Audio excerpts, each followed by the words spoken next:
I sat in the front pew of the church, my hands folded neatly in my lap, staring at the polished mahogany coffin at the altar.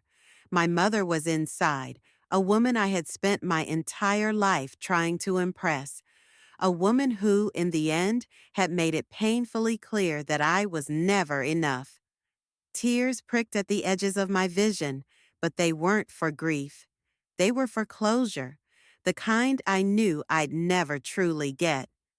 Beside me, my sister Olivia sniffled dramatically, dabbing at her eyes with a lace-trimmed handkerchief.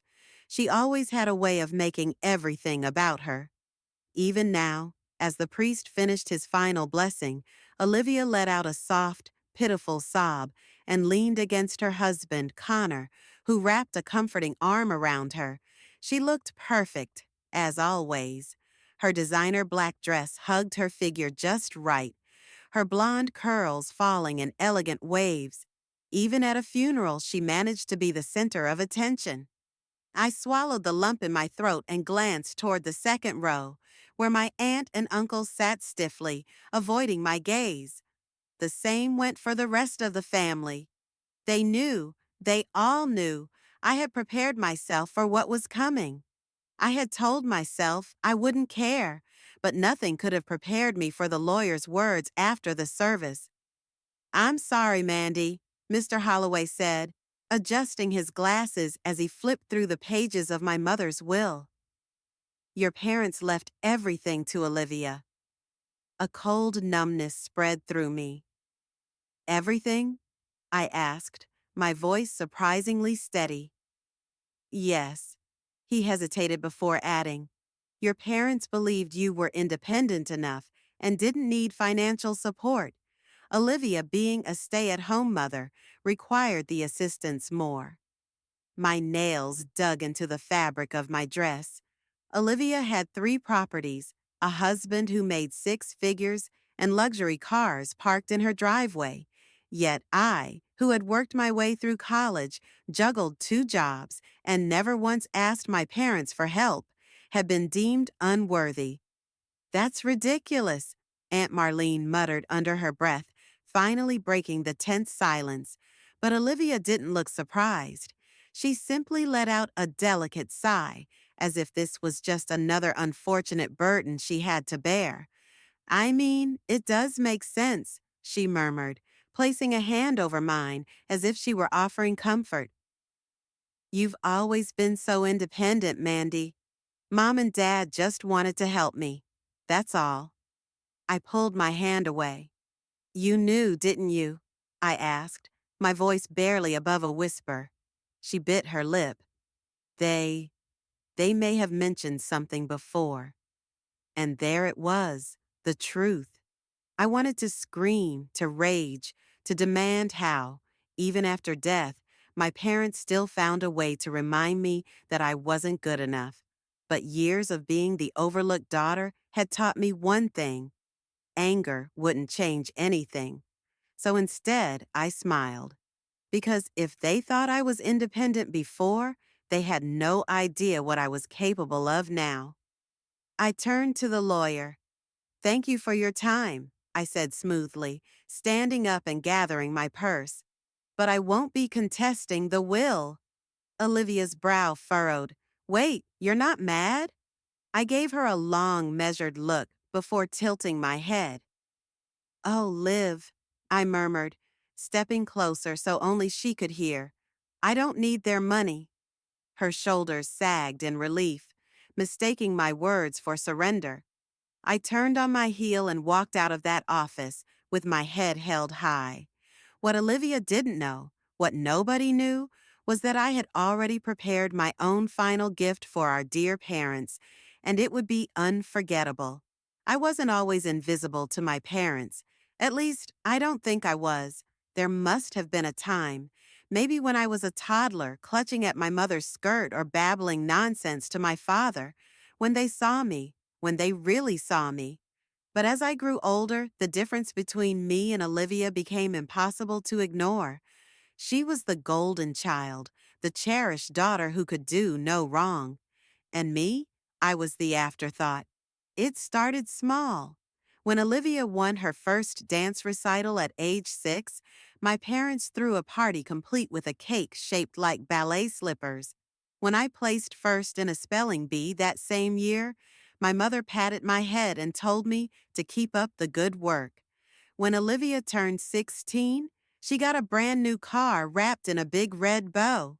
When I turned 16, I got a used bike because you don't really go out much anyway, Mandy. I told myself it didn't matter, that I didn't need the approval, the admiration, the love. But deep down, it stung. Still, I worked hard. While Olivia breezed through life on charm and parental favoritism, I built something for myself. I worked my way through college with 2 part-time jobs. I landed a stable career in finance. I saved every penny and invested smartly. I never relied on anyone, and yet, in the end, none of it mattered. I sat in my tiny apartment that night, staring at the ceiling, replaying the words over and over in my head. Your parents left everything to Olivia. Of course they did. Why would I expect anything different? My phone buzzed, snapping me out of my thoughts. A message from Aunt Marlene. Mandy, I just want you to know, I think what your parents did was disgusting. You deserve better. A second later, another message appeared. You should fight this. Contest the will. It's not fair. Fair. The word made me laugh. Nothing about my relationship with my parents had ever been fair. I had accepted that a long time ago. But what I couldn't accept was Olivia sitting there, pretending this was just another unfortunate inconvenience for her, pretending she hadn't known. I didn't want their money, but that didn't mean I wouldn't leave my own mark on their legacy. I pulled open my laptop and logged into my email. There was someone I needed to reach out to, a certain lawyer.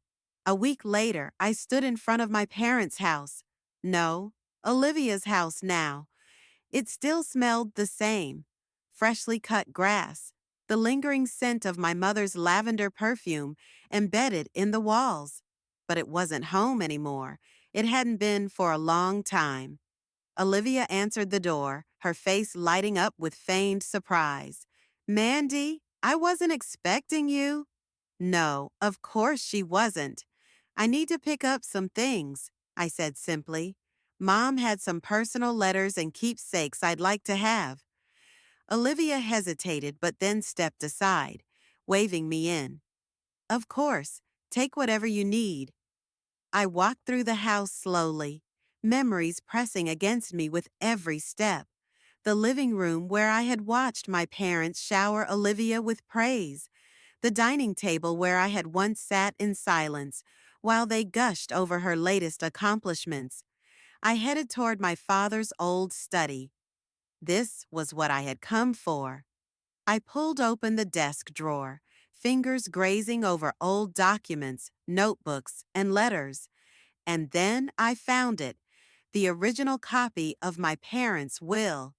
I had already seen the one the lawyer had read aloud, but this was different, because there on the first page was a clause that hadn't been in the final document, a clause stating that my parents' estate was supposed to be split evenly between Olivia and me. I let out a slow breath, my fingers tightening around the paper. So Olivia had done more than just accept the favoritism. She had changed the will. I turned. My heart pounded. Olivia stood in the doorway, arms crossed. You weren't supposed to see that, she said, her voice calm, almost bored. I stared at her, waiting for an explanation, a confession, anything. Instead, she just shrugged. Mom and Dad always intended for me to have everything, Mandy. I just made sure their wishes were properly carried out. I had never hated her more. I could have screamed. I could have fought. I could have marched straight to a lawyer and exposed her for what she'd done. But I didn't. Instead, I smiled. Thank you for your honesty, I said, my voice steady. That's all I needed to know. And with that, I walked out of the house, already planning my next move, because Olivia had just made one very big mistake. She thought I would let this go. She thought I was the same girl who had always been overlooked. But she was about to find out just how wrong she was. The truth had been sitting right there, buried in my father's desk, waiting for me to find it. My parents had intended to split their estate between Olivia and me, but Olivia had made sure that never happened. She hadn't just accepted her role as the golden child. She had taken everything, ensuring I walked away with nothing. She thought I would do what I'd always done, accept it, swallow it, move on. She had no idea who she was dealing with. I spent the next week planning. I could have gone straight to a lawyer, could have fought the will in court. But legal battles were messy and slow. And Olivia? She was careful. By now, I had no doubt she had covered her tracks. No, this required something different, something that would hit her where it really hurt. I just needed the right person to help me. I found him in an old bar downtown, the kind with dim lighting and the faint scent of whiskey soaked into the wooden walls. "Hello, Connor," I said, sliding into the booth across from Olivia's husband. Connor looked up, startled. He wasn't expecting me. "Mandy?" He frowned, setting down his drink. "What are you doing here?" I folded my hands on the table. "I know about the will." His entire body went still. "What?" I leaned in, keeping my voice low. "I know Olivia changed it. I found the version in Dad's study. My parents wanted me to have half of everything, but Olivia made sure that didn't happen." Connor let out a slow breath, rubbing a hand over his face. He didn't look surprised. "You knew," I said. It wasn't a question. He sighed. "I had my suspicions." He paused, staring at his glass. "But Olivia, she controls everything. The finances, the house, the accounts. I don't ask questions anymore." Of course he didn't. Olivia had always been the dominant one in their marriage. He was just along for the ride. But I wasn't here to judge Connor. I was here to use him. "Listen," I said, my voice softening. "I don't care about the money. I never have." Connor snorted. "Olivia thinks you do." "Olivia thinks a lot of things," I said. "But she's wrong." I leaned forward. "I don't want her money. I just want her to pay for what she did." Connor studied me for a long moment. Then, to my surprise, he laughed. "God, I'd love to see that," he muttered, shaking his head. "But Olivia, she always wins, Mandy. She's untouchable." "Not this time," I said, because I knew something Olivia didn't, and I was about to use it. Over the next week, I dug deep into Olivia's perfect life. I wasn't interested in her bank statements or her property deeds. I wanted something else, something personal. And it didn't take long to find it. Late one night, scrolling through old social media posts, I saw it, a picture from 3 years ago, a vacation Olivia had taken to Italy with a group of friends. The problem? Connor had never been on that trip. I clicked on the tagged names. One stood out, a man named David Carlisle. He wasn't just a friend, he was something much more. I scrolled through his account, clicking through old comments and interactions, and there it was, a thread of flirtatious remarks, inside jokes, late-night messages spanning years. Olivia had been cheating on Connor, and she was sloppy about it. I sat back in my chair, my heart pounding. This was it, my first move. The beauty of revenge wasn't always in the grand act. Sometimes it was in the subtle unraveling. I drafted a message and sent it to Connor. No words, no explanation, just screenshots. The reply came almost instantly. "Where did you get these? Does it matter?" I typed back. "You deserve to know the truth." A long pause. Then, "Meet me tomorrow. We need to talk." I smiled. "Checkmate, Olivia."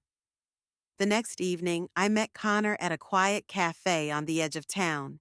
He was already there when I arrived, hunched over a cup of coffee, staring blankly at the table. The moment he looked up and saw me, I knew he had seen everything. I slid into the chair across from him, and for a moment, neither of us spoke. The air between us was thick with something fragile: anger, disbelief, maybe even relief. "How long?" he finally asked, his voice hoarse. I exhaled. "From what I found, at least 4 years." Connor let out a bitter laugh, shaking his head. "Of course." He picked up his coffee, but his hands were shaking too much to take a sip. "I'm sorry you had to find out this way," I said. And for once, I actually meant it. "No, you're not." His eyes locked onto mine. "You wanted me to know. You wanted this to happen." I didn't deny it. Yes, but only because Olivia deserved to be exposed. Exposed for everything. She's been playing everyone, Connor. You, Mr. Even my parents, right up until they died. He sighed, running a hand through his hair. "And now what? What do you want from me, Mandy?" I leaned forward. "I don't want your money. I don't want your sympathy. I just want to watch her world fall apart." Connor studied me for a long moment. Then, slowly, a small, dark smile curved his lips. "You're not the only one." We sat there for nearly an hour, going over every detail: Olivia's manipulations, her lies, the fake will. Connor was angry, but not in a volatile way. No, his anger was colder, controlled, the kind of anger that led to devastation. "I want a divorce," he said finally, his voice steady, "and I want full custody of the kids." It was a bold move, a calculated strike. Olivia had spent years curating the perfect image: a loving wife, a devoted mother. She needed that image. And Connor, he was about to rip it away from her. The next morning, I watched from a safe distance as Connor's lawyer delivered the divorce papers to Olivia's doorstep. She answered in a silk robe, hair perfectly styled, a steaming cup of coffee in hand. But the moment she saw the envelope, her face twisted into something ugly. I wished I could hear her reaction, the shock, the panic. Instead, I just watched as her fingers tightened around the papers, knuckles white. And then, just for a moment, she glanced around. Not to Connor, not to her kids, but to the neighbors. She cared more about what they thought than the fact that her marriage was crumbling right in front of her. Classic Olivia. I should have walked away after that, let Connor handle the rest. But I wasn't finished.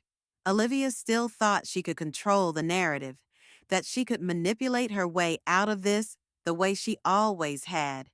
She was wrong. That evening, I made sure of it. With a few clicks, I uploaded the proof of her affair: screenshots, messages, pictures. But I didn't send them to Connor. I sent them to her entire social circle: her mommy group chats, the charity board members, even the homeowners association, everyone who mattered to her. The fallout was immediate. Olivia's phone blew up with calls and messages. She tried to deny it at first, tried to spin some kind of misunderstanding, but there was too much evidence. By the next morning, she was a pariah. The friends she had spent years cultivating now wanted nothing to do with her, and for the first time in her life, Olivia was alone. The thing about people like Olivia is that they never believe consequences apply to them. They lie, manipulate, and twist the truth to fit their version of reality. They believe they're untouchable, that no matter what they do, things will always work out in their favor. But not this time. I made sure of that. A week after I sent out the evidence of her affair, Olivia was spiraling. Her once loyal friends had cut her off. The school moms whispered behind her back at drop-offs. The charity board where she once reigned supreme had asked her to step down. And worst of all, Connor had moved out, taking the kids with her. She had lost everything.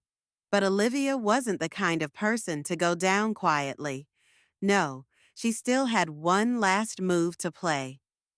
I was at work when she called me. I debated ignoring it, letting her stew in the mess she'd made. But something inside me wanted to hear what she had to say. I answered on the third ring. You ruined my life. Her voice was raw, almost unrecognizable. No, Olivia, I said calmly. You did that all on your own. She let out a sharp, bitter laugh. You think you're so clever, don't you? You think you've won? I don't need to win, I replied. I just needed the truth to come out. She was silent for a long moment. Then her voice dropped to something colder. You don't understand, Mandy. You think you've taken everything from me? Fine. But you better watch your back, because I have nothing left to lose. And with that, she hung up. A normal person might have been scared. But I knew Olivia. She was all talk.